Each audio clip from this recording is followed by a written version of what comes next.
Hi, and thanks for tuning in. I'm talking with Kip Knight today. He's a writer and director who's made a number of different short films, particularly in the horror genre. So, of course, this conversation, we talk all about that, as well as the creative process and leaving a legacy, as well as indie filmmaking versus working for a studio. He spent a number of years as a PA, and also what does that look like on the studio side as a writer director.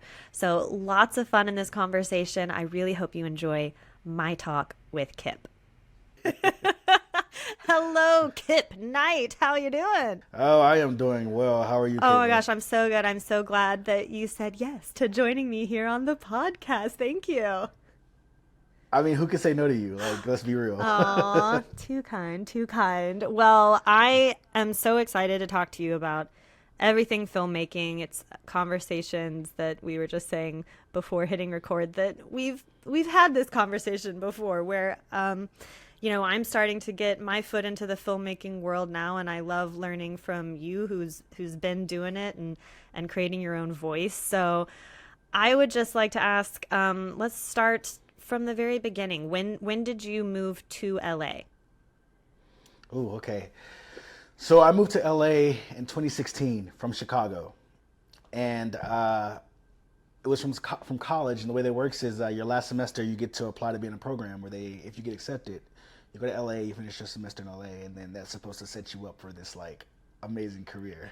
But da da da. Oh, but yeah, that's I've been here for is this 7 years now? Is my math right? 7? I can't math either. What'd you say? Yeah, 2016, 7. four, Yeah, 3? Yeah. yeah, yes. 7 years. It'll be 8 in January. Can you believe we're almost close to January? Ooh, I Jesus. know.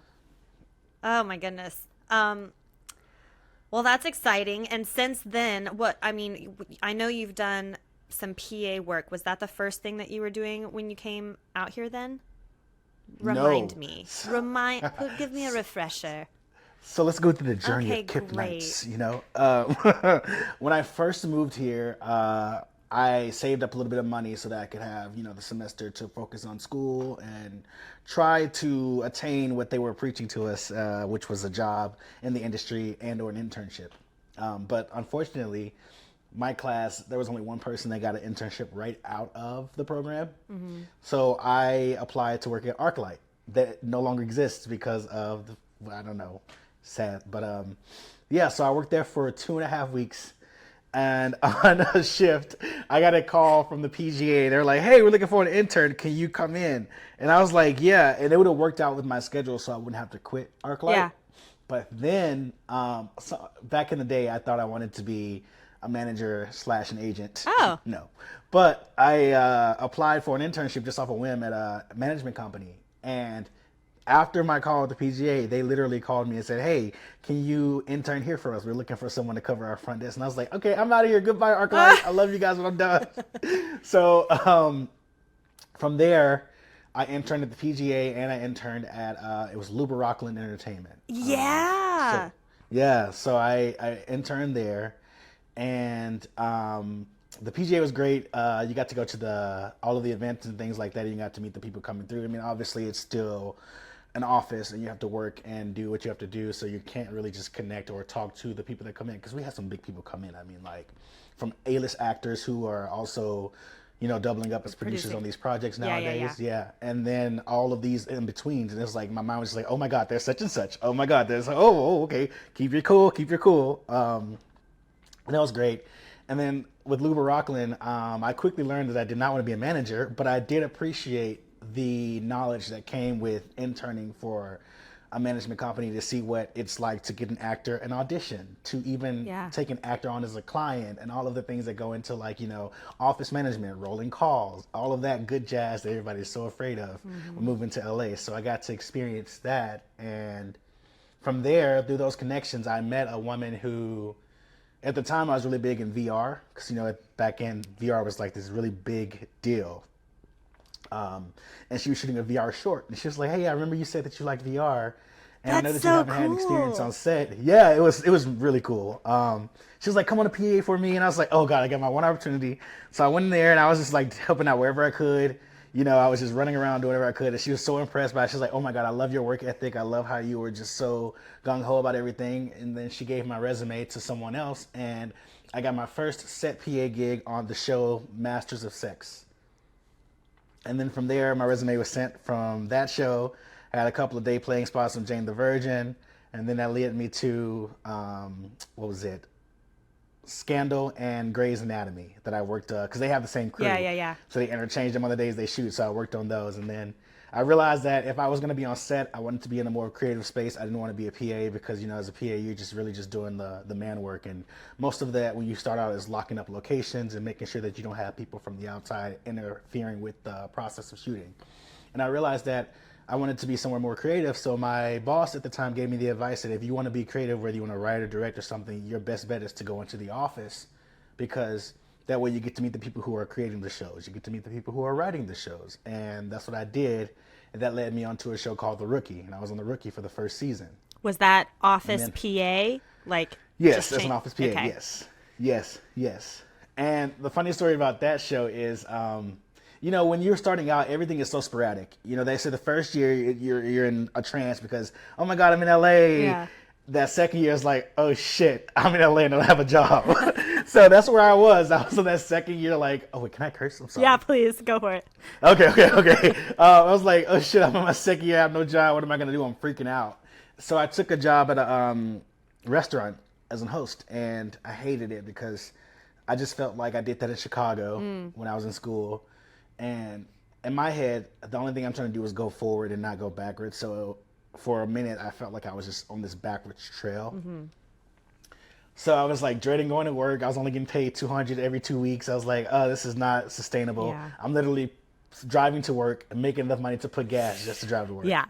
But my boss that I was working with, I met him on a set on another short film, and that's how I got the restaurant gig. And he was really cool. He understood, what I really wanted to do. He knew that this job was just for a way to make some means or to get some type of income in my pocket. So my friend was like, hey, Kip, I have someone who's looking for an office PA. Do you want to apply? And I was like, yeah. And once again, I have never had the experience of an office PA, so I didn't know if I needed to have extensive credits.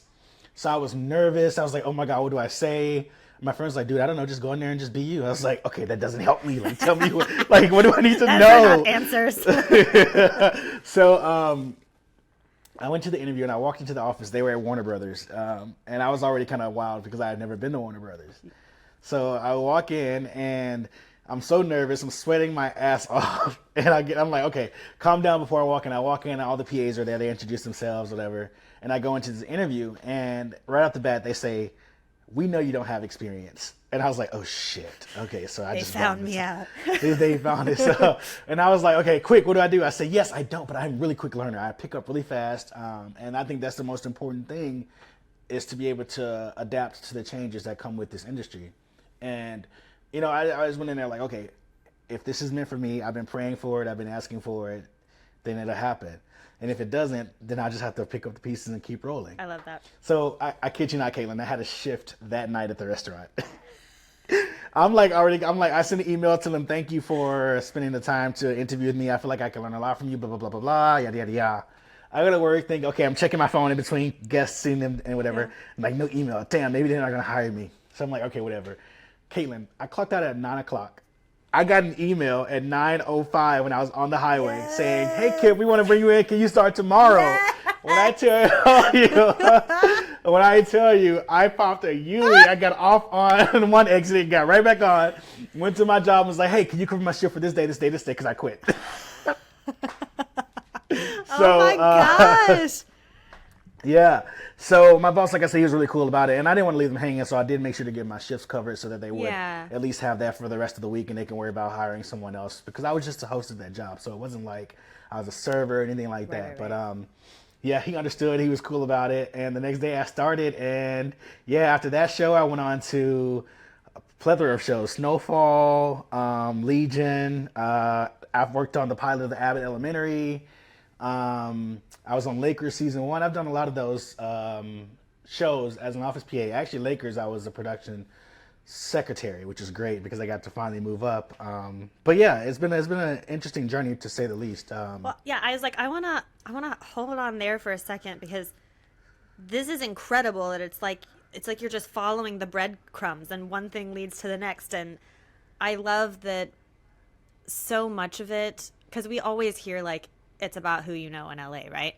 But even your story, it was very much like this person introduced me to this job and this person helped me apply to this job and this person said I was right for this thing. And it really was like all of these connections you were making. And I don't know if I have a question in there, but I definitely just wanted to point it out that like, is that how it's felt, that, or how you would recommend to someone to even get into PA, where it's like, it really is kind of more of a word of mouth? Because I've asked some other PAs too, and I'm like, is there a website you like go to apply? And people are like, no, that makes you look green. And so anyways, just your thoughts on that and kind of getting your foot in the door. Okay, that's a really great question.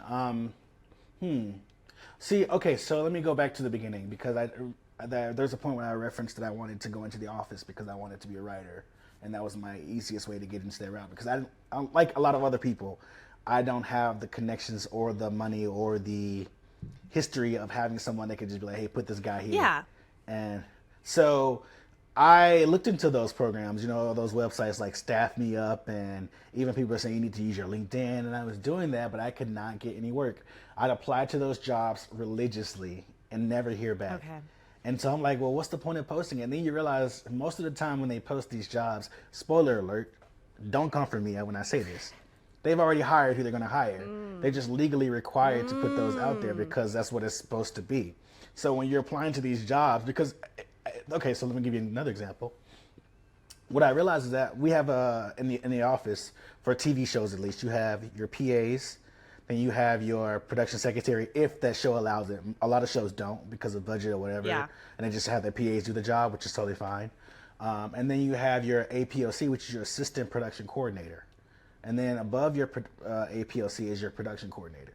And what production coordinators do, they're in the union. So if they're looking for office PAs or somebody, they'll blast out an email through their union to say, we're looking for such and such. Can you give us recommendations? Those are the people that they hire, not the people that apply on Staff Me Up. So how do you, Now there have been, how do you get on that I'm sorry. radar then? well, you have to find somebody who knows someone who can get you in there. But You need to know this- someone I who say all knows this- someone who knows someone. right.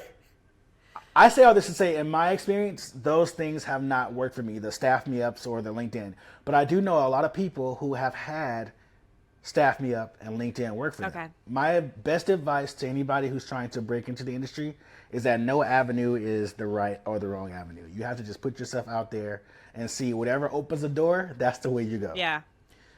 So that would be my advice, because that's exactly what I did. I did it all. I applied there. I finally got someone who knew me from college that was like, okay, I can really vouch for this guy because I know his work ethic. I know that he is capable of learning at a high paced level, and I know that he's not going to tarnish my reputation in this industry.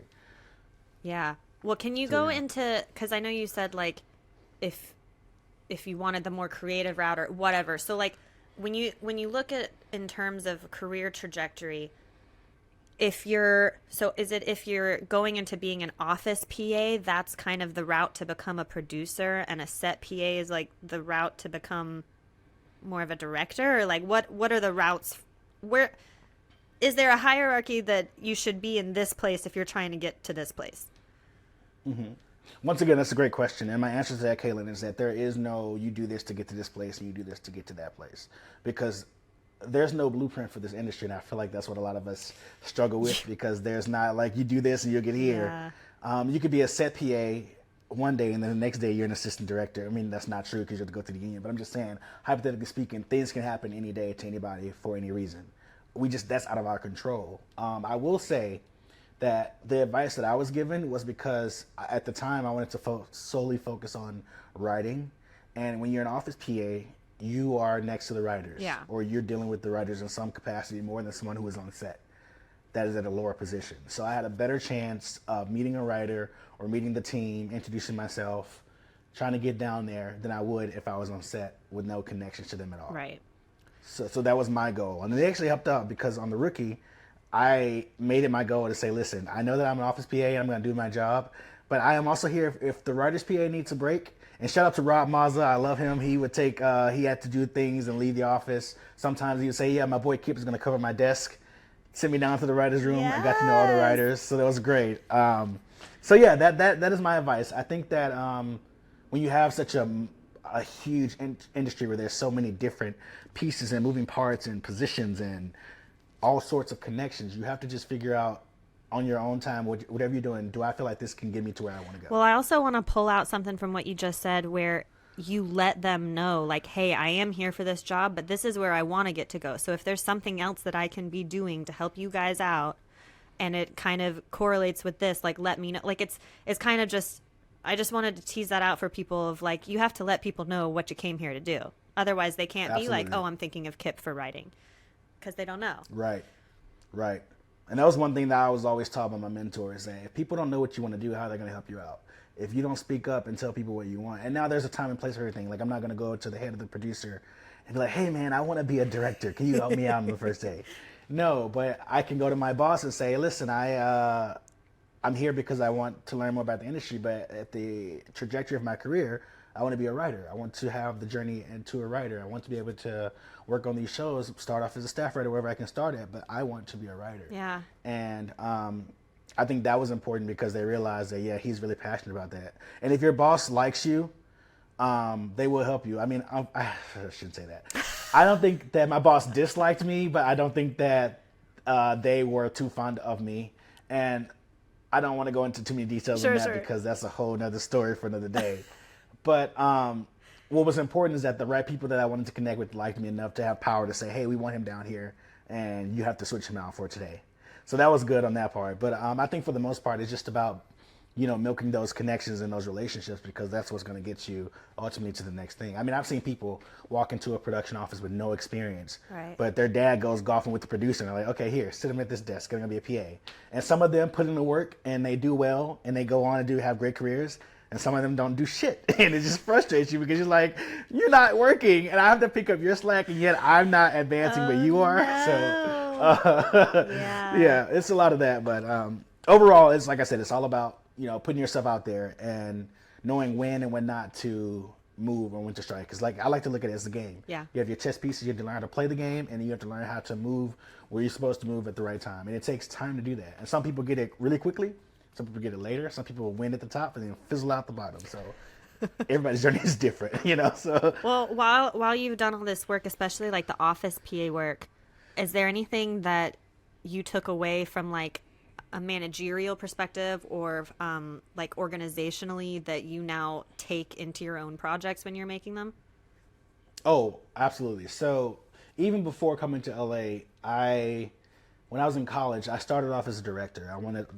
Being a director has always been a dream of mine, but I kind of put that dream aside because I let a lot of people influence me to say that a director is hard, which it is, but I allow other voices to get in my head and to drive me off the director's path. So now that I've gone back to it, I'm finding myself learning how to be a good director. Mm-hmm. But back in the day, when I was a few years ago, when I was in college, 8 years ago. But when I was in college, my professor pulled me aside. I remember my first semester of directing one, and he goes, "Hey, I know that you want to be a director, but I see you as a producer. I don't see you as a director. I see you as a producer." And he just kept drilling it into my head that I did producing, and screenwriting. So while in school, they helped me a lot with my managerial skills and organizational skills and, also like learning other different departments like ADing, how to create a call sheet. Now, on the level of TV shows and stuff, it's a very intricate technique that I have not learned or had the experience to learn. I kind of don't want to because I've seen the ADs do it. Yeah. However, I know enough to have a professional call sheet out for whatever project I'm doing if I want that at the time. But then when I was working as an office PA, I think the most important thing that I learned is just how to navigate those relationships and how to learn about the industry from the standpoint of it is a business first for a lot of people. Yeah. And I think that was the most difficult thing for me to learn because I'm such a creative. I love storytelling. I love creating these stories and these characters and these dynamic worlds, and I love to have the opportunity to show those. But when you're working in the industry, people are only caring about what you can do for this show and how you get that show together. So I really learned the valuables of creating something and keeping the momentum to keep it going and to see it through fruition from pre-production all the way through to post-production, which was amazing for me to see how that worked. And it's always different via different shows. One show can operate one way because it works for them, and another show can do it the complete opposite way. And you're thinking, oh, this is wrong. I was taught this way on the other show, so this is wrong. They're looking at you like, dude, this is our show. Shut the hell up. Just do what we say. So you learn that it's not just one way to do things. It's about what works for whatever you're on and how they want to do it. So, yeah. Interesting. Well, getting into now, you are making your own films. Well, is there a specific, like, you've talked about wanting to be an agent or manager, or starting out wanting to be a director, and then you were talking about wanting to be a writer. Is there a specific one that pops up for you now, or is it like the whole package with indie filmmaking? What does Kip want to do? Oh, that's a great question. That's a really, really great question. What does Kip want to do? Kip wants to, first of all, I have my own production company, Kip Knight Productions. So lifelong, or not even lifelong, but like a longer journey that I have, or a goal that I have, is to have a production company where that I can, when I'm not directing or writing something, I can have people come in through my production company and we produce their movies or their projects, because we have that, level of professionalism. We have that level of where people can come to us and do that. Yeah. So that's my long-term goal. But yeah, I mean, I'm a director writer. Like, I write things, and a lot of the stuff that I realize that I write comes from my personal experience. So for me, and I know this is one of those things too, as a writer, you have to, they say the phrase, you have to kill your babies or whatever, because people will take your scripts and do whatever they want with them, and that's totally fine. You just learn to deal with that. But for me, I feel like as a writer, I have to stand up. Like, when you watch something that I've written, that's a Kip Knight film, or that's a Kip Knight wrote this. I don't want to just write something that is generic or whatever. And I'm learning that for me personally, I just can't see anybody being able to tell that story, because I look at these people and I don't see someone who has the same experiences that I do. Yeah. Well, now that you've been making films and you've been writing, what have you seen your voice kind of emerge? Like, what does make a Kip Knight film, do you think? So this is where the conversation gets to be a little bit more tricky, because there are a lot of moving parts that go into creating a film, and you know this as well as an actress, and now you get more into the filmmaking side of it. So when you don't have certain resources, you have to augment, or you have to figure out how to adjust what you don't have, right? Yeah. And sometimes a lot of us aren't fortunate enough to have a friend who will, shoot your film on an Alexa Mini for free, or will give you a location for free, or will, give you some sort of service so you're not having to come out of pocket to pay for things. And when you don't have the funds to do it, you have to figure out, how can I make this film that I'm so passionate about without having the resources that's needed to make this film be as great as I think it could be. Yeah. And what I've learned is that sometimes I get so wrapped up in the idea of like, okay, I need to create something. And I see so many people creating things, and I get so like, okay, they're creating things and it looks great and they're getting it done, so I need to create something. And then I'm like, okay, I'm going to make this really great script and I love it. People love it. And I'm like, okay, now what we're going to shoot with? Oh, okay, well, I have a black manager. We can use that. That's totally fine. Who's going to shoot it? I don't know. I can't afford a DP, so I have to shoot it. I'm not a DP by nature. I'm not a technical person at all.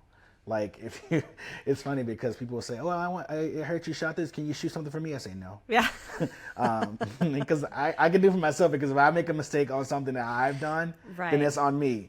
But if I make a mistake on something that you asked me to do, that is just the worst feeling ever. But that's how I go into it. I tried to really just create things, and then I realized that I needed to take a step back, which I am right now. Taking a step back and just really figuring out, how can I really just focus slowly and get everything together that I possibly can to make something, because I know that I have the talent and I know that I have the skill. I just need to be able to bring it together to where it's shown, to where other people can say, oh, I like this because this guy did this the way that I can connect to it. Yeah. So I think right now I'm in a period of figuring out how to achieve that with what I have and not worry about what I don't have. Because a lot of us get like that, We'll see these people. We have friends too. You and I have a similar friend group. So we'll see them post all these great steals, and you see all this grand equipment, all these people helping out, and then you text them like, "How did you do this?" And they say, "Oh, we had this friend help out, blah blah blah," and I'm like, "Oh, I don't know what that's like. Okay, well, never mind. I'll figure it out some other way." But here's the thing. I want anyone listening. That's how I feel about you, Kip. Like, you are making it happen too. This guy cranks out film after film after film. And I realize what you're saying is that I know you wear a lot of the hats yourself, or you're funding out of pocket, but you are finding ways to get it done. And you're certainly someone that I admire very much for that. Oh, I appreciate that. Thank you. Thank you. No, I agree. I think, and I think this goes back to your question earlier. What did I learn from being an office PA and things like that? I learned how to get shit done, because you have to. Yeah. If you can't get shit done, people are not going to hire you. They're not going to want to work with you. So at the least, I know how to get it done. Now that I got that down packed, I want to know, how do I get it done on the level of what I want it to be as the Kip Knight, the director and the writer of this project, right? But no, I think that a lot of people listening to should really just focus on what you can control, because a lot of things are out of our control, and a lot of things are a lot more difficult than what we expect it to be. Yeah. And sometimes that discourages us a lot. And with this whole social media, and because I am so guilty of this, Kaitlin. I will go on Instagram and I'll be so excited. I'm like, I'm going to write today. And mind you, I haven't written in like 4 months, because I've just been putting film off to the side just because of a lot of other things outside of film itself. Yeah. But I'm like, today is the day I'm going to write. I got this idea that I've been sitting in the back of my head. It keeps popping up. I'm going to write it and I'm going to get it done. And I go look on Facebook or Instagram, and I'm scrolling and I see someone post, and I'm happy for them. Don't get me wrong. I love to see people creating and doing great things. And I'm just like, oh, I wonder how they did this. And I'm looking and I'm looking, and I'm like, oh, they had this, they had that, they had this. And I'm like, okay. Comparison. Well, I'm just going to go, I am just going to sit down and do something else. So do not allow yourself, and it's really hard because I'm still working on it. I've been a hypocrite here, but we have to learn to not allow ourselves to compare to what other people are doing, because everybody's journey is different. Mm-hmm.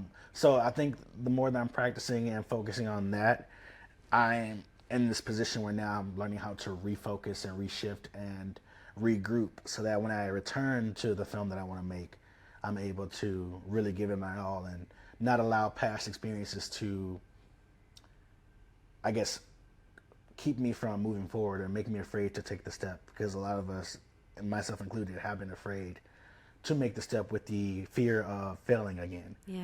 And somebody, I don't know who it was, you guys can find it later, but somebody said, you only fail when you don't keep trying. And yeah. I'm like, well, I guess I got to keep trying then. Exactly. Or Leah said it. No, Aaliyah said, if at first you don't succeed, try and try again.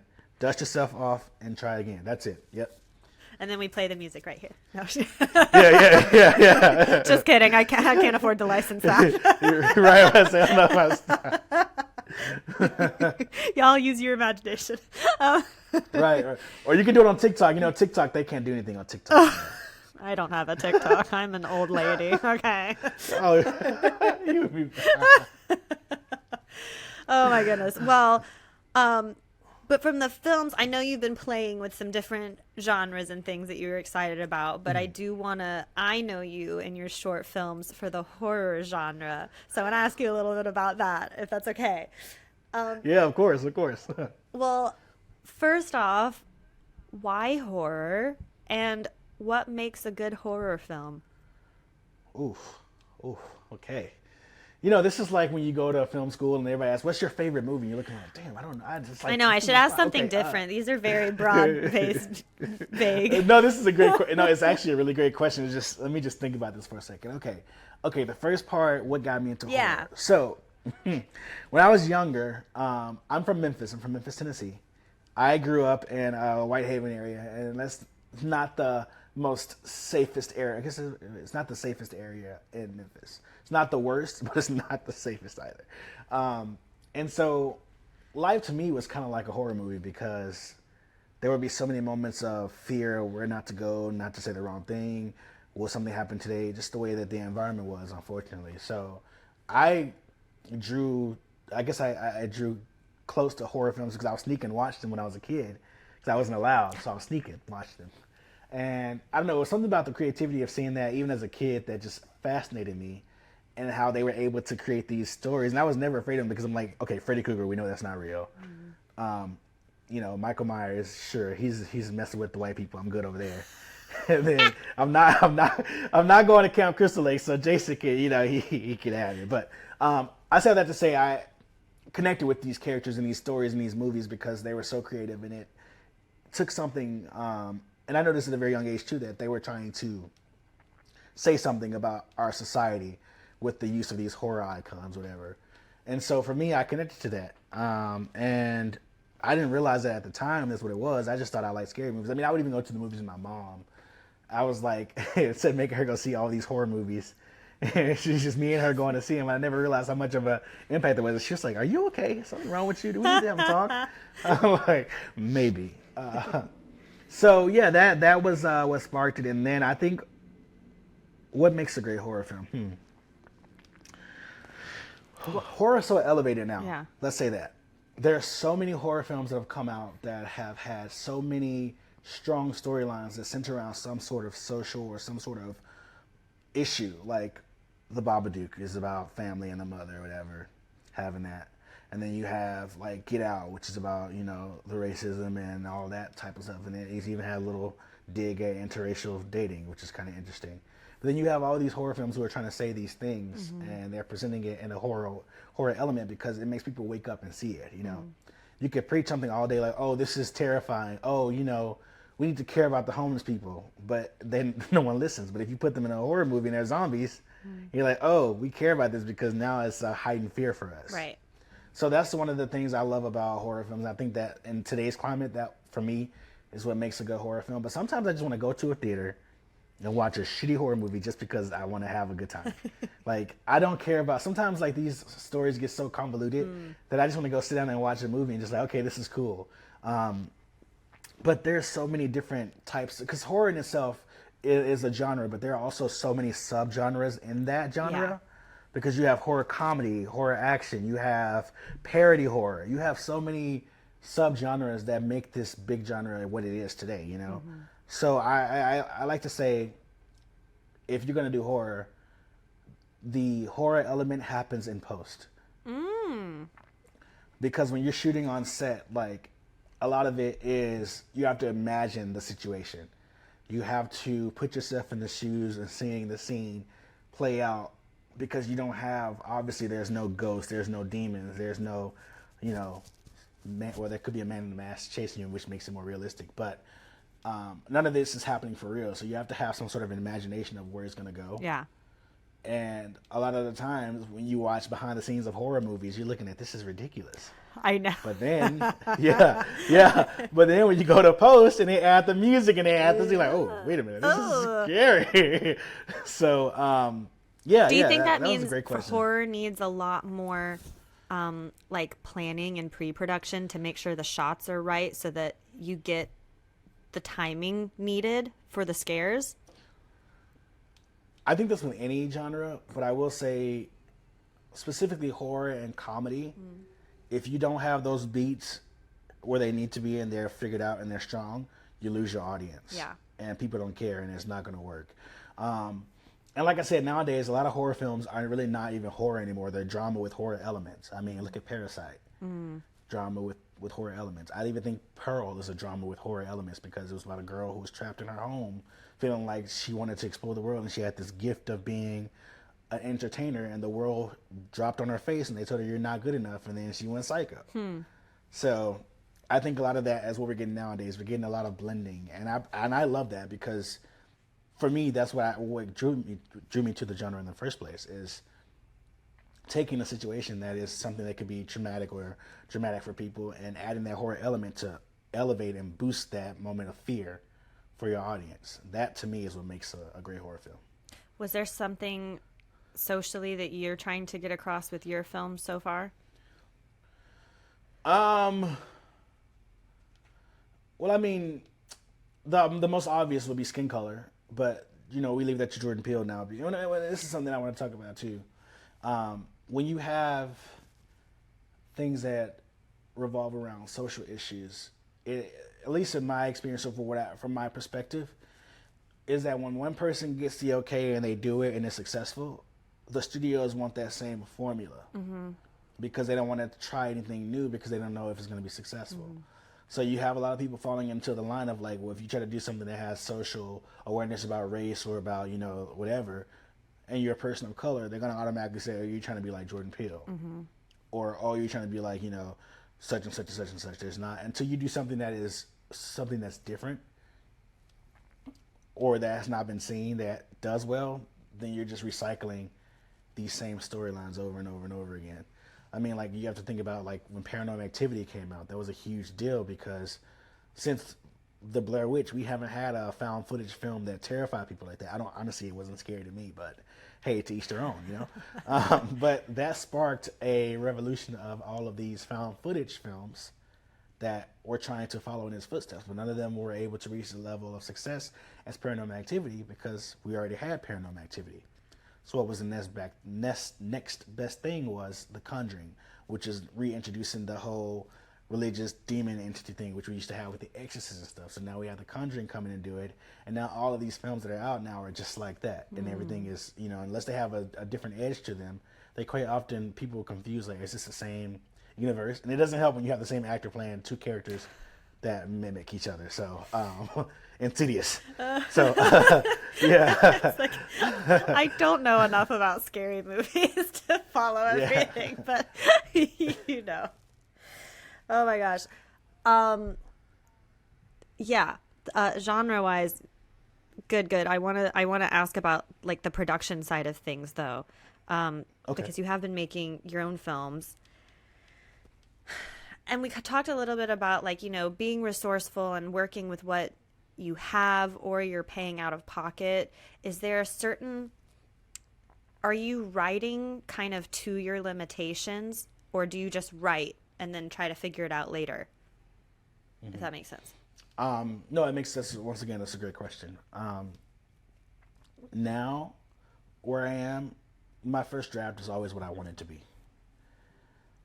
Because I find that if I try to fine tune and say, well, I don't have this, I don't have that, I don't have this, I start to just like get really paranoid and panicky, and then it never gets written. Your creativity just shuts down. Yeah. If you're like, no.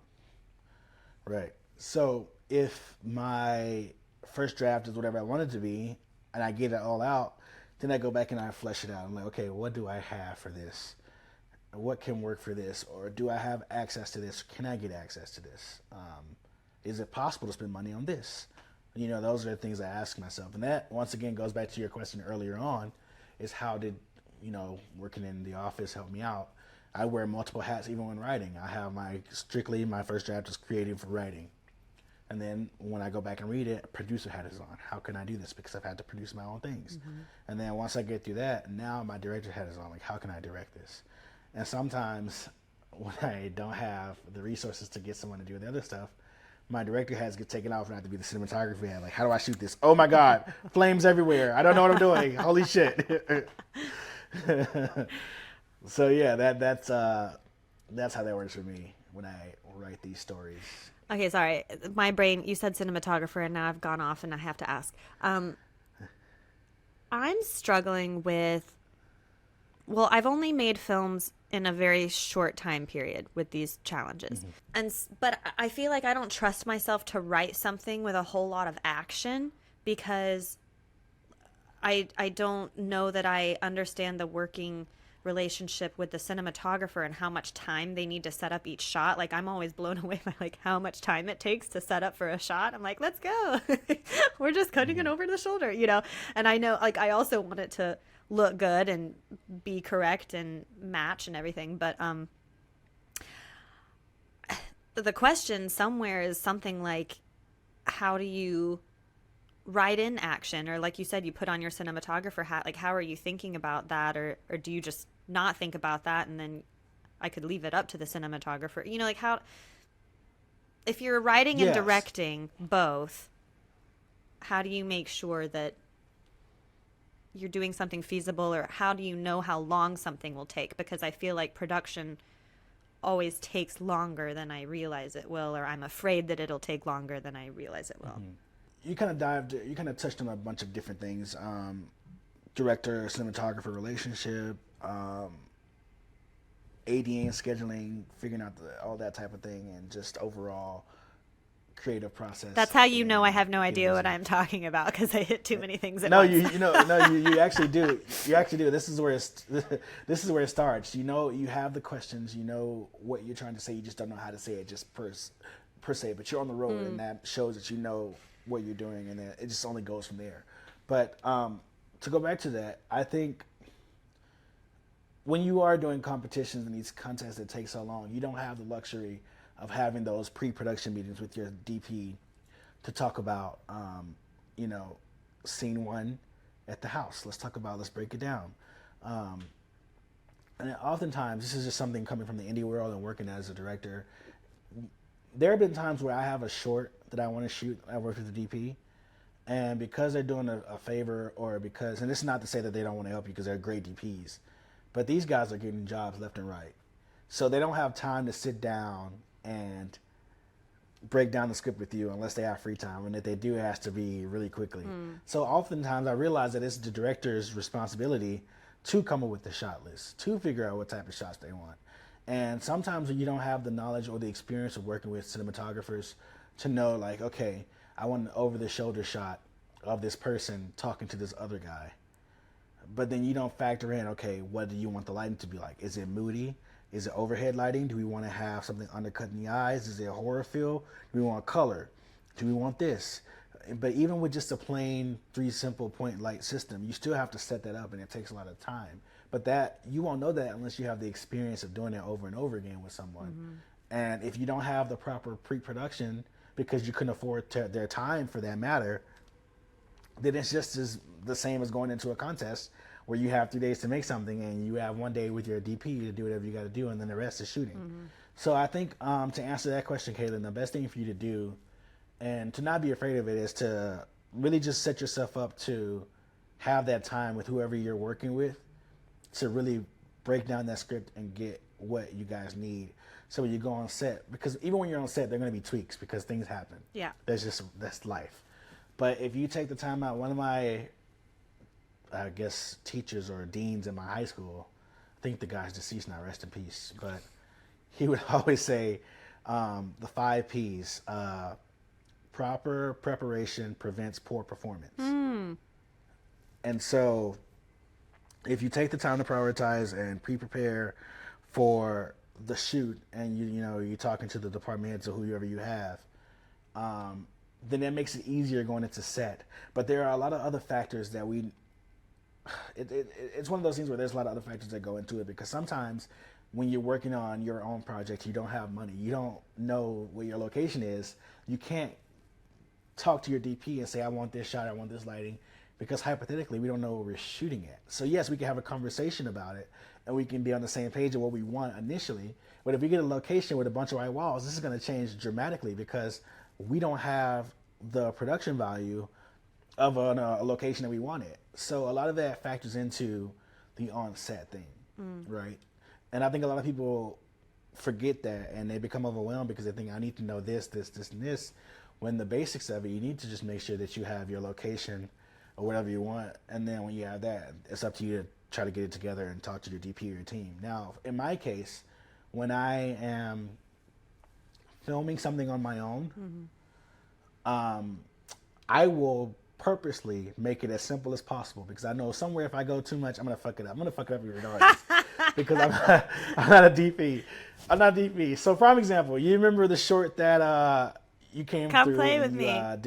Yeah. So I'm editing that and I'm thinking, okay, yes, it's so cool. I love a lot of the shots in there, but because my apartment is so small and because of just everything, there are a lot of things that didn't work, and I'm still trying to figure out how to get it. But one thing in particular is if I would have had someone that I could work with on the script and tell me I need to make sure that I needed something to really block out the table, so where the cloths are on the floor, and then I needed to be further away to get the right angle to make it work, then that shot on the table worked because now I'm left with a shot where I see you in the corner of your camera and I see the makeup thing behind. Why? So I have to figure out. But that's because when I'm in that zone, I'm just worried about is the shot in focus. That's my thing, is like, is it in focus? Is it in focus? And I'm not paying attention to, because it's dark, I'm not paying attention to what's going on. I'm just like, oh, it's in focus, great. So, yeah, when I'm writing and I know I have to shoot something, I will purposely make it as dull and as plain as possible, just because I want to be able to get it That's done. why you said Um, I should be an AD because I'd be like, get out of the frame, you move that yeah, cap. yeah, yeah, yeah. So yeah. But I don't think you should be overwhelmed. I think the best advice I can give you is allow yourself to do it, because if you just keep saying I don't want to do this or I'm afraid of this, you're going to keep waiting, and then when the opportunity comes and you need to have a certain level of professionalism or to be able to get a certain level of things done, you're going to go in terrified. Yeah. But if you give yourself now the time to do it and learn what works for you and figuring out how things go, when you get to that project, it's going to be like, oh, this is easy. I know what I'm doing. Because then those problems that come up, you're going to have to be, because filmmaking is literally problem solving. Yeah. Because the problems just keep on coming and they don't stop. Just keep on coming. They do not stop. Well, okay. The uncomfy questions. How much are you spending out of pocket per short film usually? Depends on the. See, you're asking the right questions. The issue is that every situation is different. Sure. So the last film that I did, which was for CFC, Project Gloria, that didn't cost anything because Gloria, we used her apartment. Well, actually, that's what I spent money on was makeup, Yeah. crafty, food, which is only for one day because we got the gift card from CFC from Takaya, which is great. Nice. And then I believe we spent money on wardrobe, but we sent that back and got our money back. The true indie filmmaking way. Right. And here's a heads up for anybody who has to go out. If your makeup artist is busy and you have to go out and buy makeup supplies, they do not give refunds. They give store credit. So if you don't use makeup and you're paying for it out of pocket and you're thinking I'm going to just go and return this, no. You're going to get store credit. It's going to go back to your makeup artist's account. So just be aware of that. That's a purchase that you're probably going to have to make permanent. It's not something that you can just send back. So that was what that was. So that was a little bit more easier accessible. And I believe that's because CFC set up that way. But when we go back to, let's say, Come Play With Me, right? Yeah. I spent money on the doll. I spent money on food. And I spent money on a few decorations. Because once again, That was your I told apartment. myself, That was you being my the apartment, DP. DP, director, writer, producer, editor, all the above. So, and then I paid for makeup for that. Yeah. That was it. Yeah, I've noticed you will invest for makeup artists. Is there a reason for that as opposed to having like an actress bring their own makeup? Or I'm just curious. I mean, that one obviously had a specific look. But Right. Well, when we talk about the horror genre, a lot of it is special effects and a lot of it is of that. So makeup, I feel like that's a necessity for, especially if you have someone who is a demon. You need to have a demon look. And yeah, I can go put white makeup on you and do little lines, but I'm gonna look horrible because I know what I'm doing. So I would always spend money on what was a necessity. gotcha. In my head, for me, anything that I do, because most of the times I'm reaching out to friends asking if they would like to help me with something or asking if they could help me. So most of the time I am making sure that people are fed well and that the necessities are paid for. So it's food, makeup, and if it's sound, because you need important sound. But for the most part, if it's just two people on a date and we're shooting a scene, I'm probably going to ask the actress to come makeup ready. Yeah. In fact, I did that. There's this film that's in post right now that I shot and directed, and it's called Daddy. And for that, I had our actors come makeup ready because I didn't have a makeup artist, because all of the money that I spent was on sound and lenses. And by the time you spend money on that stuff, it's like, okay, well, either we get fed or Y'all can we look pay for pretty makeup. or be fed. No. So I opted to feed my crew because I wanted people to be happy because we were shooting for free. Yeah. And so, yeah. I think that's always a really nice gesture to make sure that everyone's got lunch, got crafty. Yeah. I mean, that's one of the things I learned in film school. Like, you know, and then also, too, I think another important thing, what I've learned, too, is when you go to film school that you're on set, a lot of these people who work in the industry come from privilege. And I'm not talking about like, racial privilege. I'm just talking about class privilege. And for me, I grew up in an environment where if we didn't have money to eat, we found what we could from scraps. So that's how my mind operates, because if I have $5, that's gonna last me a week because I'm gonna figure out how to do it. But most of the people in this industry have never had to deal with that. And we saw the height of that during the pandemic, where they're all freaking out because they were losing money and everything was going away. So when you have an environment where you grew up with that as a child, you have learned your survival skills. We live on survival. And a lot of people don't have that. So when you go into these sets and they're expecting these, I want a hot meal, I want this. Like, I've had to ingrain in my brain that is something that is a necessity, because these people have never had to struggle or have to worry about where the next meal is coming from. They've always had a meal. So, and I learned that when I was on set one time where, we had rice and beans and, some things like that. And I'm thinking, oh, this is great. I love this. Yeah. And people were complaining out the wazoo. And I was like, oh my God, what is wrong with you people? Like, this is not a sufficient meal for us. I was like, oh my goodness, this will feed my whole family. Like, what? Yeah. So I learned that too. So I just think, like, if you want to have people help you out, the least that you have to do is be able to give them a meal that is of quality for them. And everything else, necessity-wise, you have to figure out, what can I afford and what am I going to put my money that I do have towards? So that's the question that you have to ask yourself. And that could be coming from you also wearing the hat as a producer, because that's how it is. Yeah. When your films are done and you've edited them, are you using them as like calling cards to get meetings, or like what do you do with the short film once you're finished? So that was always the goal for me. So when I did my first short film called They're Still Here back in 2017, I thought, okay, I'm going to make this film. It's going to be great. I'm going to put it out there. People are going to watch it and they're going to want to work with me. I'm going to get this, and that. And it did not happen like that at all. We didn't get into any festivals that I wanted to get into.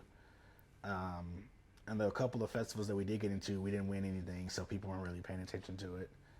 And it kind of, I guess, discouraged me for a little bit, because I thought that was an example of what I was capable of. But to see that it wasn't well received at the time really just messed with my mind and my psyche a little bit. So I tried again, and I did some festivals, and then, whatever, it worked. They won some awards, but it was during the pandemic, so you weren't really in person to meet these people. So they kind of just, I saw your film, it was great, thank you. And that's the gist of that conversation. So to answer your question, Kaitlin, I don't know how to use my films to make meetings or to present myself with meetings, because I've never had the opportunity. Yeah. And I think that's one of the reasons why I feel like when so many people say, oh, Kip, you make so many things, you do so many projects. I'm like, yeah, I do, but like none of this is getting me where I want to be right now. So in my head, I'm thinking I'm not doing something right. So therefore I have to figure out, how can I get a product that will make people enticed enough to say, okay, let's bring this guy in for a meeting. Let's try to get him some representation. So I'm still figuring it out myself. Yeah. So if anybody has answers, that would be great. Yeah, well, I mean, it's at least practice, right? Because you got to put in the reps to know how to get the scripts written and get stories that make sense all the way through. And so I hope you at least don't feel like it's been a waste or anything. But do you feel like features are next, or like keep doing the shorts till you get one that could hit and open these doors, or kind of what's your feel on that, you think? So there's this thing called a comfort zone, Kaitlin. And honestly, I am so terrified of doing a feature. And the reason why I'm terrified is because I haven't had a successful short in my eye yet. And but then like I see people who have never had experience on set make a feature. I'm like, how are you doing this? Yeah. Like, so I'm like, am I making the wrong mistake? Am I holding myself back? Am I my own character's destruction? Yes. Tap on the mic for that, yeah. So, yeah, I mean, the logical answer would be the feature would be next, and it should be, because I've done so many shorts. I think I've done 10 shorts so far. Various levels of budgets, and, they're complete. So I can say that I know successfully how to, from script to screen, make a film. Yeah. I know that. I think my issue is that I want something that I put out into the world, what I'm known for. I want it to be, I don't know, maybe I have this weird thing about people going back to see something like, oh, this is terrible. This is like, and it's going to be attached to me for the rest of my life or something. Yeah. But then I don't remember what filmmaker it was, but they was like, yeah, we just kept making shitty films until one of them were good enough, and then here we are now. Yeah. So, Well, I feel I can't. so that's what I think, yeah. I do a similar thing where I'm like, no, well, by the time I make my feature, the first feature has to be a good feature because there are all those like first time director competitions and awards. Like I can't go for that if it sucks. But then like the reality is most people, the first things that you're making aren't that great, but it's again that comparison game of like, no, but it has to be. If I'm Right. gonna put my name on it, if I'm gonna ask people to watch it, it better be good in my eyes, you know. Right, right. So I No, I understand totally the agree with you. hesitation. Yeah, but I think what I'm working on now, and we've spoke about this briefly, is that horror will always be something that I love, and I will go back to horror time and time again. But for now, and I think once Daddy is released and we're finished with that, people will get to see that I'm trying to shift more into character-driven stories that are more emotionally based and drama-based stories. Because I feel like there's a lot of like a lot of the things I write are dramas, are you know, whether it's YA or family dramas or something like that. Like a lot of the stuff that I do write is that, and sometimes that is included with horror. Like I have a family drama that just happens to have the horror elements, and I realized that I want to focus more on that type of storytelling now, to really just show that I'm not just one genre. I can do a lot of things, and even like dipping my hand in comedy. I don't really like comedy. I enjoy comedy, but as a writer, it is so hard to translate comedy on the page. And once again, depending on where you're from, a lot of people don't. A lot of people find a lot of things differently. Different people find different things funny. Sure. And something that is hilarious to me, Kaitlin, you can be like, "What the fuck? This is not funny," but I'm gonna laugh anyway because I love you, Kip. Can't wait to hear so, this. yeah, so I really want to just give myself the ultimate opportunity to show that I am capable of doing this, and there's nothing that anyone can look at and say, "Oh no, we want to go with someone else." We just want you to give us a script, we'll pay you, and then you're done. Goodbye. I want to be like, no, this guy has to direct this because he has the vision, he has the eye, he gets it done, and we want him on this. So that's my goal. That's awesome. And with like the production company and everything to be making more things. Yeah. Let's get you there. So let's talk mindset. Okay? I know every creative, we have our ups and downs, our moments of self-doubt and like this isn't working, or you've said like you haven't had success with the short films that you've wanted to have, but from an outsider's perspective, it looks like you're not giving up. You keep making things, and at a rate that I think is higher than most people that I see. So can you speak a little to how do you get in that mindset of like, no, I'm going to keep going for this and good things will happen. And like we said at the beginning of this conversation, I'm going to meet the right people so that doors will open.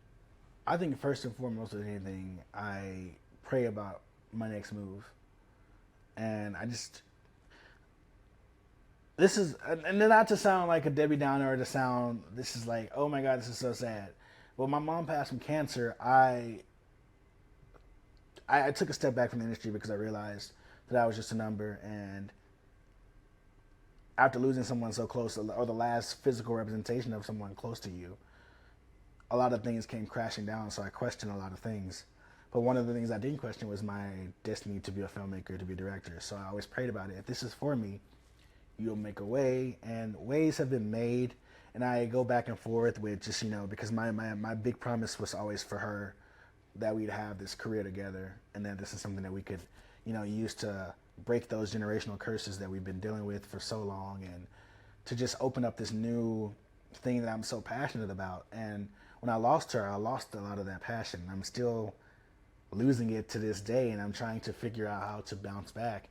And one of the things that keep me going and to not give up is to think, what would she want me to do? You know, is this something that she would, if I were to quit today, would she be upset with me? Because it's something that we fought so hard for. Because like I said, I come from struggle. I come from, you know, we don't have money. We don't have the connections. I was raised by a single mother. So it was very hard for me to figure out how to go on without having that cheerleader physically in my court. And, you know, you see so many people that have all these friends that are constantly rooting for them, who support them and who are, you know, have the connection to help them. And I felt like a lot of the times I don't really have that. And it's not to say that people don't want to help me or that people aren't trying to, you know, look out for me. But a lot of the times I just don't. I feel like my entire trajectory of what I've dealt with is that I've had to have a product in order for someone to want to give to me. I had to have something that they want in order for that to happen. So I feel like a lot of that is integrated into the type of films that I make. Mm-hmm. And so when I'm on the verge of saying I want to give up, I would literally sit for like a couple of months, like literally giving up, like I am now. Like, I like to remind myself, you know, like, what would she want? And not to the point where I'm being detrimental to myself, because I have to be easy on myself and realize I've gone through a traumatic experience. And if I would get so upset that when I would do things and nothing would happen, I'd be so mad because I felt like I was letting her down, to the point where I would get so frustrated that I didn't want to do it anymore. And I'm like, what else would you do, Kip? Like, what else would you do? Like, literally during this strike, I'm trying to figure out other things that I could do. And it's like always comes back to film. It always comes back to writing. It always comes back to some sort of creative thing that is attached to the film industry. Even with photography, that is always going to go back to aiding in cinematography and helping out with my stories that I want to tell, because that's just how it is. So I keep asking myself, if I were to quit, seriously quit, what would I do? And I can't give you an answer. So that's why I don't quit. There are a lot of movement pieces that you have to consider as well when you're trying to get yourself out of a rut. You know, is this something that I really want to do? Am I okay with it not happening for a very long time? And if you answer those questions saying that when I wake up in the morning, I think about film. If that's what you think about, then that's what you should be doing. Yeah. So that is what plays in my head when I am about to give up, and I realize, you know what, I've come this far. I've had these many opportunities to where I could have really just flatlined and just been left in the dust. But somehow, some way, I am still here pushing along, and at the end of the day, I do truly believe that I will have a career that I can look back on and be very, very proud of. So that's what keeps me going, Kaitlin. I love it. And I'm so sorry for your loss. I know we've spoken about it before. Do you feel like you just said, legacy plays a big part of the stories that you decide to tell, and like you just said, that keeps you going? Legacy in what way? Like my legacy or the character's legacy? Your legacy. Oh, yes. Yes, it does, because I think about this all the time. Like, I have friends who are getting married and having kids, who are living life, and I don't ever think I'm going to be married or live life like that. So, for me, everything that, even when I was a kid, I remember my cousins would make fun of me because I would separate myself. Well, I wouldn't really separate myself. I was alienated, but in that alienation, I would find these characters through inanimate objects like markers and things like that. And I would create these grand storylines where in my head I see people and I'm moving them around these little fake towns. Yeah. But in my cousin's head, he's playing with fucking pencils. What is wrong with this dude? So I knew at a very young age that I had some sort of gift when it comes to storytelling. I just didn't know at the time what it meant, and I just hold on to that because that's what I want. When I look back on my life, I want that to be my legacy. Like, I'm able to heal people with my creativity, with my movies and my films and things. They can see it, and they can see themselves, and they can see like a story, because a lot of people have unrepresented stories. Even in this industry where we have so many people that are wanting to be represented by race and sexuality and all that stuff, there are still so many people who don't have their stories played on screen because it's not the topic of the day. And I want someone who looks like me to say, okay, I see myself in this character, and if this character can get out of it and make something of themselves, then maybe I can. Or maybe sometimes we just need to see like, oh, this character was treated so awfully, damn, maybe I treat someone like that, so maybe I should learn how to treat people. I don't know, just things like that really is what I want my legacy to be. I don't want people to watch my films and to really just take something back with them. That's what I want. Well, speaking of like underrepresented people or not seeing yourself on screen, what do you think the industry could do a better job of right now? I mean, I know we're also in the middle of the writers and actors joint strike. So we could talk about that as Um, well, but like what kind of stories do you think are definitely missing right now? I think when we talk about the industry and we talk about what type of stories they should be accepting or what type of stories that they should, I guess, allow to be screened in theaters, it's difficult because I think there's always this sort of like blueprint that they follow, right? Mm-hmm. So we look at some films that have come out recently that have kind of been not the norm but have done well. Like this, the last year it was Everything Everywhere All at Once, which was a beautiful film starring a fully Asian cast. A few years ago, we wouldn't have had that film because it would have been very stereotypical and very, non-authentic. But that film doing so well opened up doors for something like Joyride, Mm-hmm.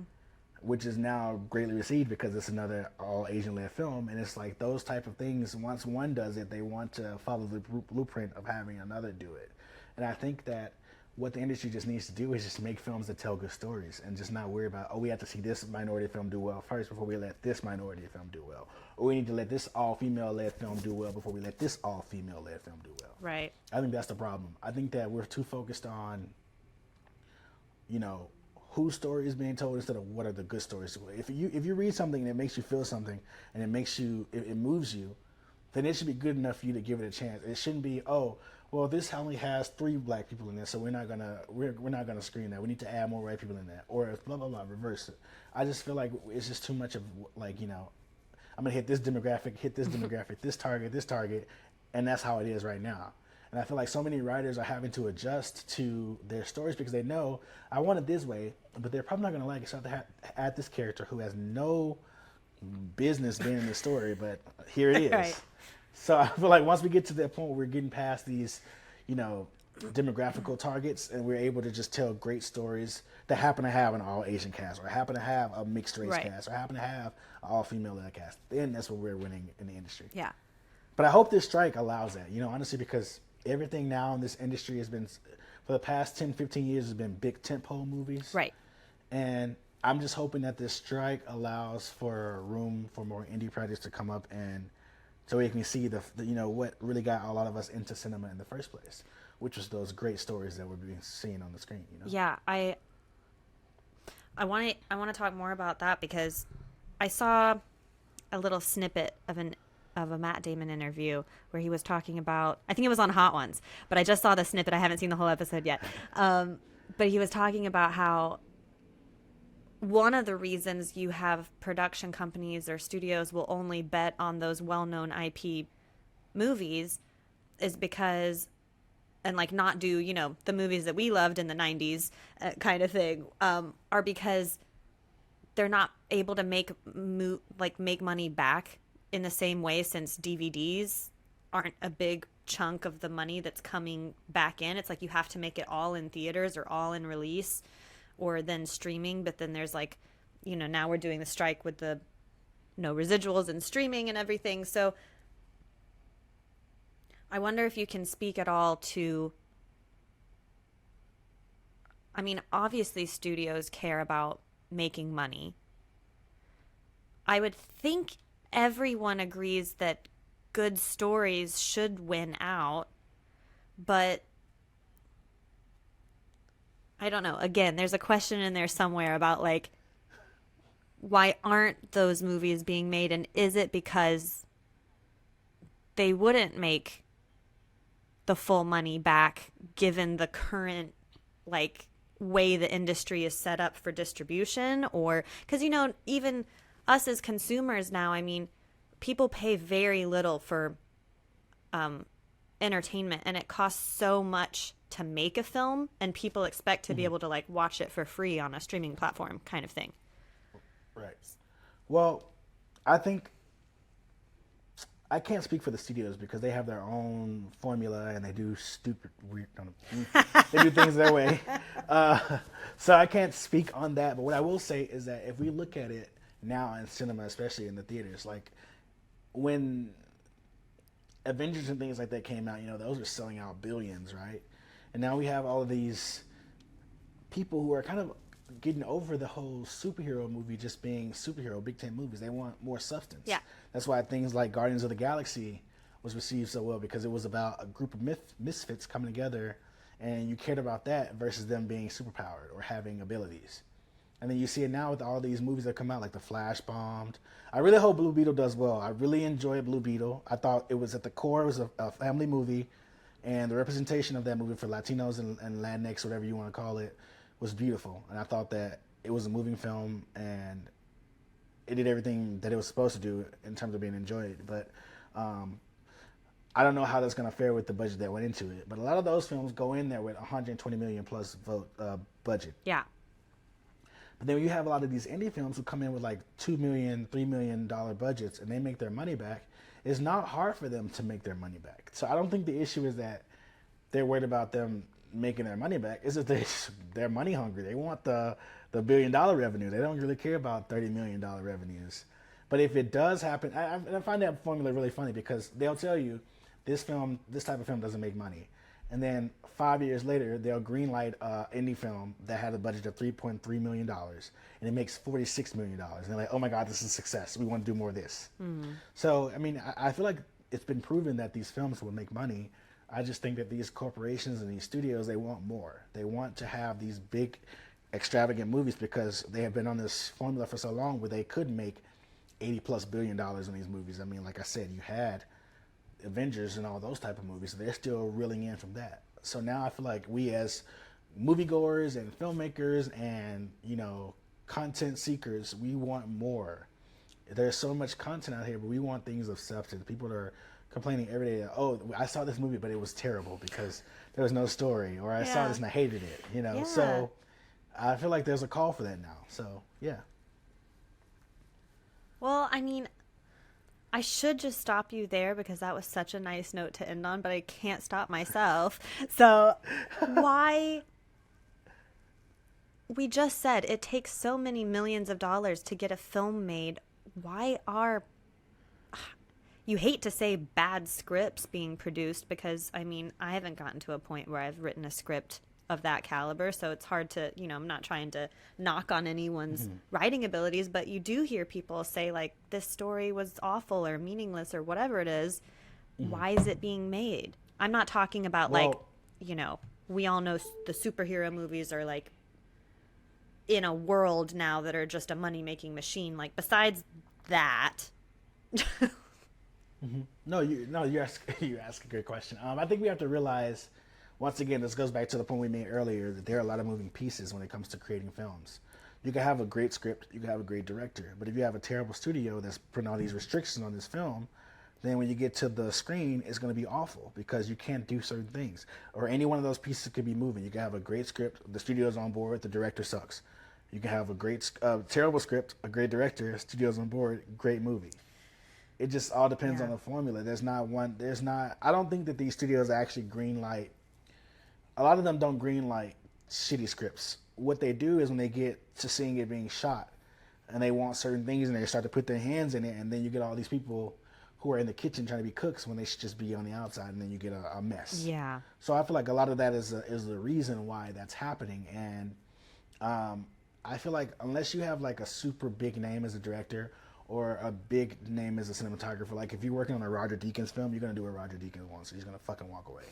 The studios can suck it, like literally. But if Joe Blow from Tennessee got a job as a DP on this feature, and the studio's going to want something, they're going to say, Joe Blow, do what we say, or we're going to hire somebody else, and you're going to do it, even if you think it doesn't, help the story. So it's just a lot of factors that go into what makes a film good, what makes it bad, and a process that, it's a blessing to really, if you think about it, Kaitlin, it is a huge blessing to make a film and have it turn out and be received well, because there are so many factors that go into it. Well, you can. And that's why so many people. I'm sorry. No, you go ahead. No, I was gonna say that's why so many people, if they have success with the movie and they have a crew that they had that success with, that's why so many people stick with their crews, because they're so afraid to take chances on someone else, even if they have the work ethic, because they don't want it to mess up the rhythm of what they've done already. because just taking out one person and switching them in could have a domino effect that could really mess up another Yeah, it's project. like you already know these people work well together, Right. and I think you can really see that in isn't the show called How Movies Are Made? It's like a little docu-series or something, but it goes into like, Jurassic Park, Back to the Future, like all these big things, and just like how everything goes wrong throughout the process, and it's amazing that you get what you get at the end of the day. And then it's like, those were just the success stories. Now think about like all the other, even on our level, where it's like, oh, my DP dropped out. Oh, this location fell through. This red didn't look right on camera. It's like all these things happening to us too. So it's like, it doesn't matter the level. It's always like everything has to come together just right kind of thing. Do you think, based on what you just said and how the studios get their hands in everything and kind of will limit the filmmakers that way, does that make you want to stay independent, or would you love to direct like a studio feature, or how do you think about that? So ideally, I love to be the type of director that if my name's attached, then they know what they're getting, and it's gonna be a Kip Knight film. That's the goal. Yeah. But as someone who's trying to break into an industry and someone who's trying to become that director, if a studio says I want to hire you and they're gonna pay me 6 figures, I'm gonna fucking do it. And if they say, oh, Kip, you can't direct this way, you have to do, okay, whatever you want. It's just the way it is, just like you have actors who will take a role just because they want the paycheck and not because they care about the script. You have directors who will work on anything just so they can prove that they can direct and have that trajectory in their career. Like, there are so many directors who start off working on unnamed pilots that never get picked up, but because they worked on it and they did well, that opened up so many doors. Do they want to do that? No, of course. If every director could go out and be like, I want to do this. Now, there are some who will say, forget the studios, I'm sticking strictly with indie. And that works a lot of the times for some people. But that is a career that will, if not a lot of people get lucky enough to have their indie film be picked up, something they've already shot be picked up by a studio and then have it be, distributed. Not a lot of people get lucky like that. But whatever opens the door to what I want long term is what I'm going to do. Yeah. So that's how I answer that question for you. I love it. Well, you did mention that you have been getting into photography recently, and that's what I see all over your Instagram. So I kind of want to pivot and talk about that for a second. Is that just for fun, a creative outlet, or is that like the service you might be offering people? It's all the above. So actually, I started with photography, which is really funny. When I was in high school, I started with photography. I had a camera. I would take pictures and everything. I just stopped because, once again, I let people get in my head and tell me that photography wasn't a real career. Man. And then I had to focus on something else, which is kind of crazy. People, if you have something that you enjoy and that you love and you're good at it, if somebody tries to stop you, tell them to fuck off. And Kaitlin, you can block that out if you want to. I'm not going to.